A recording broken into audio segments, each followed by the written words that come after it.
Soundstripe. Trying to get a lot of dough. Anything is possible. Turn me up in the headphone. Soundstripe. Yeah.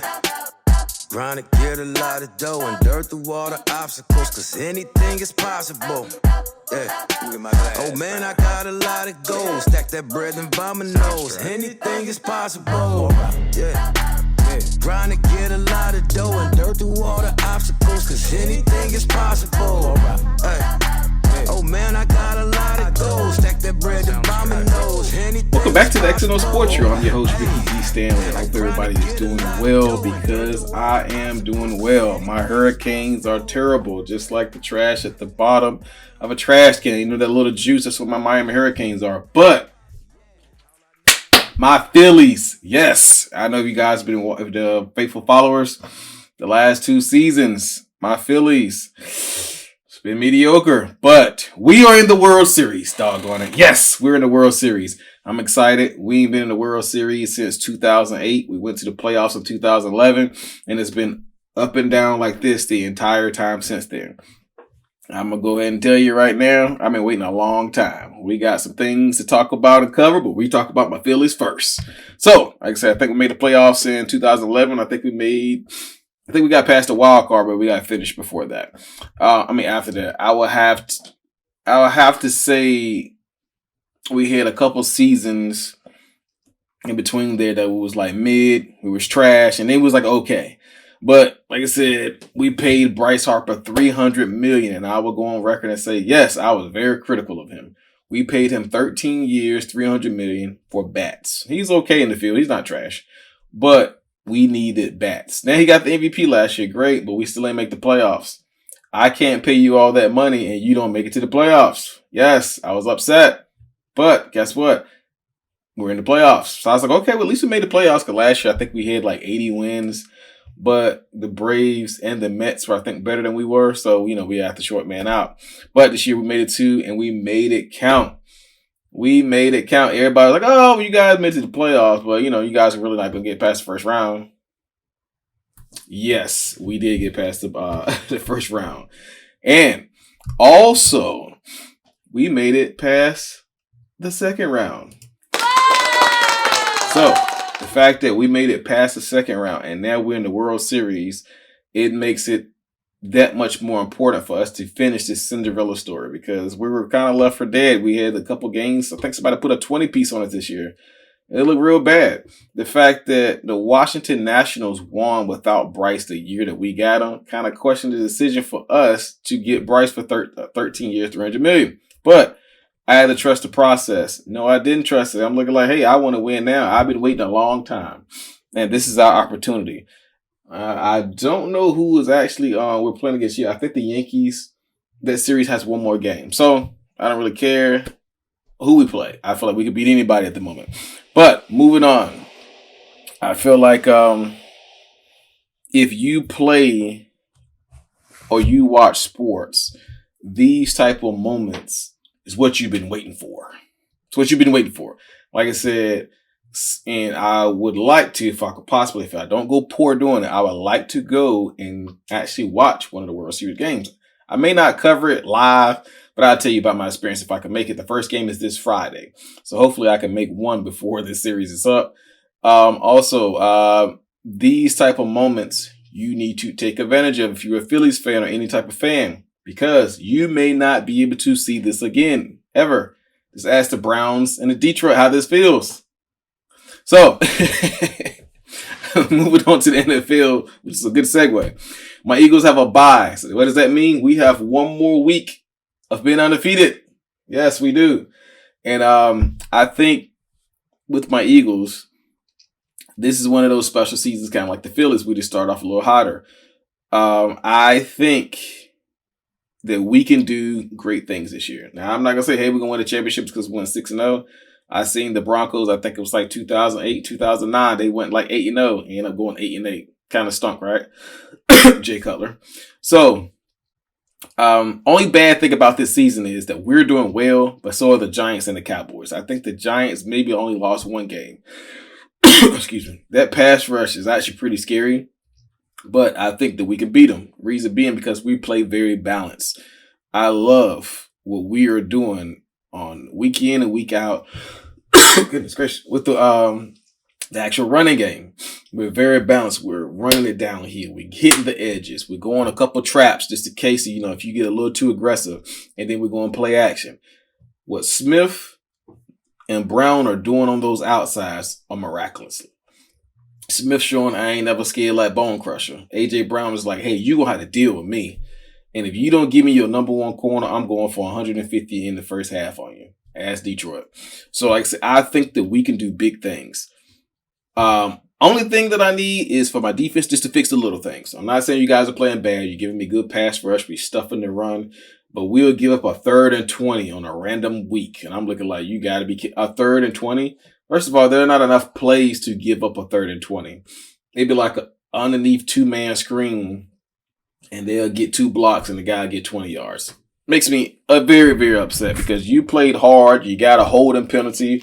Or if you didn't get a holding penalty on them, you got a sack. And it was just kind of like, all for waste. You give up a 3rd and 20. So like I said, I think that we could do very good things. Fly, Eagles, fly. And if you can watch the Bills this year, make sure you do. They have been a scary team on offense. Lord have mercy. I mean, they've been airing it out on everybody.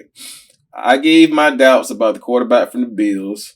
I said he hadn't proved to me that he can do it consistently. He had that decent year. He threw for like 3,800. I thought, not bad. Then the next year he threw for 45. And I was like, Here's some games that's kind of like, but he threw a lot of yards. And this year, boy, if he didn't, I'm using crow for that one, but hey, I'm okay with that. I'm okay with it. Like I said, they got a triple threat with that quarterback being able to run / pass. And if Lamar Jackson can figure it out, he'd be great. But until then, he'd still be mid. But speaking of passing game, did anybody see Joe Burrow against the Atlanta Falcons today? Lord have mercy. He put up 300 in the first half. And I'm looking like, well, if he keeps this up in the second half, he gonna throw for 600. And he still threw for like 425, 3 touchdowns. Boyd, I want to say it was Higgins and Jamar Chase all hit over 100. Yeah, I think Jamar Chase had like 130. The other guy had like 140. I'm sorry, the third guy only had like 98. This close. These guys, I know it's the Atlanta Falcons. Everybody, the Atlanta Falcons is trash. It don't matter. They're an NFL team. To throw 400 yards on any team is pretty good.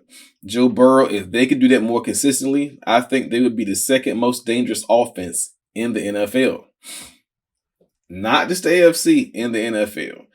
You got to check Jamar Chase, Higgins, and Boyd. Tight end, he does pretty good. You got Mixon. Only how I feel like you can stop their offense if you put pressure like the Rams did in the Super Bowl.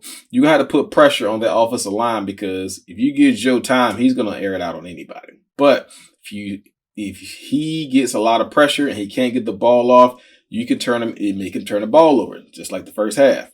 He's not bad, but that offensive line is makeshift. Like, it ain't that good. So I think they are the most dangerous, top to bottom, throwing the football. Moving on to NFL news. Unfortunately, I was right about the Carolina Panthers. I said it, I think, in my episode right in the round of training. I think it's like training camp going into the actual preseason. I want to say around that time I made a very strong suggestion. It was make or break for the Carolina Panthers. If you can go back to the episode, if I can remember, I'll make sure I'll put it in the link up top or down below. That this was make or break. If they don't make or break, they're going to blow this team up. And they did. First of all, they fired the head coach first. The quarterback he brought in, I'm pretty sure they're going to sit him for the rest of the season. PJ Tucker should have really been the one to start the season off. You could have just used what PJ does well and run the football. And they actually end up trading Christian McCaffrey, which I am not upset about. They have been wasting Christian McCaffrey's talent. They did him a service by sending him to the 49ers. Christian McCaffrey, still send them a bottle of champagne because I think you're going to have a pretty good season with the 49ers. First of all, Shanahan is a whiz when it comes to calling plays. He loves to run the ball, and that offensive line loves to hit those edges. Also, Christian McCaffrey is very good in the passing game. Now you don't have to solely rely on Deebo Samuel. So I feel like he could be in the next best position to win a championship. I don't think this year, but they're like 1 or 2 pieces away.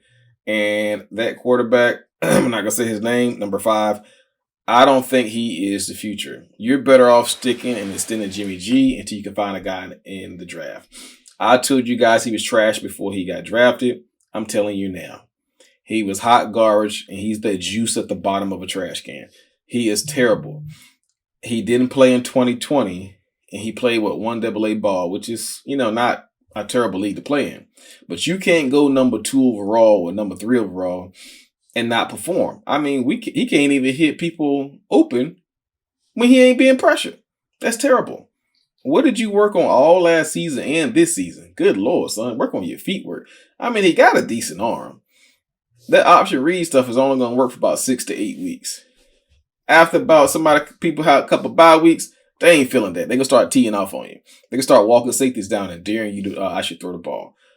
Shanahan can call plays for him, but if he can't understand the reads and the concepts that he's calling, then go ahead on and trade him or go ahead and send him to the G League of NFL. But like I said, the team is offensively minded, so I think Christian McCaffrey will be pretty good. But as for the Panthers, your season is not over. You guys upset the Bucs today. That was a starter one. That brought life back into the building. That's what you want to see. You don't want to see, hey, guys, quitting. More, you can still have a good season. Burns, clearly, you are one of the future players because I didn't trade you. They could have got 2 first-round picks for you this week. They said, no, we're building around him, which he's actually a pretty good player. So they got a young safety. I think, they put him in the right scheme, he'll be fine. They have pieces. Now they just got to figure out the quarterback situation and probably draft another young offensive lineman. They're not like out of the way to the far, like they have to rebuild and they got to go 2-14. I don't think you have to go that far. As for the quarterbacks this year in the NCAA, I ain't that impressed with that many of them. So you probably going to have to find a guy to just come in, do what he has to do, and build around him for the time being. But only time will tell. And that will determine how would they return back to trash or they return back to the glory years of 2015 or 2003-ish when they actually went to the Super Bowl. And they had a couple more good years after that with Steve Smith. Sounds right. But only time will tell. But as for time, this is mine. I'm your host, Ricky G. Stanley, and I am out of here. Turn me up in the headphone. Sounds right. Yeah. Trying to get a lot of dough and dirt through all the obstacles, cause anything is possible. Yeah. Oh man, I got a lot of goals. Stack that bread and buy my nose. Anything is possible. Yeah. Trying to get a lot of dough and dirt through all the obstacles, cause anything is possible.